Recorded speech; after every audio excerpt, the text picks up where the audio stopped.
അസ്സലാമു അലൈക്കും.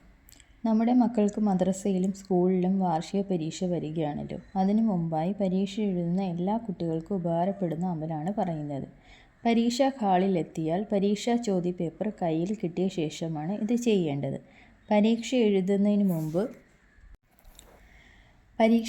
മുമ്പ് എല്ലാ കുട്ടികളും ഇത് ചെയ്യുക. ആദ്യം 3 തവണ അറിയുന്ന സ്വലാത്ത് മുത്തുനബിയുടെ പേരിൽ ചൊല്ലുക. ശേഷം 11 തവണ താഴെ പറയുന്ന സൂറത്തുൽ ബഖറയിലൂടെ മലക്കുകൾ പറഞ്ഞ ഒരു വാചകം 11 തവണ പറയുക.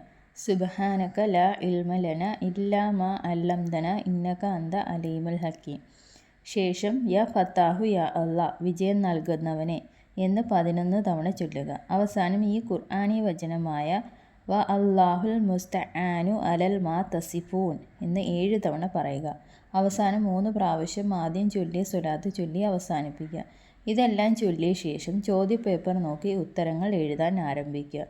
ഇൻഷാ അല്ലാഹ് അള്ളാഹുവിൻ്റെ അദൃശ്യ സഹായം ലഭിക്കുമെന്ന് മുജറബാത്ത് മശാഹിർ നഖ്ശബന്ദി എന്ന കിതാബിൽ പറഞ്ഞിരിക്കുന്നു.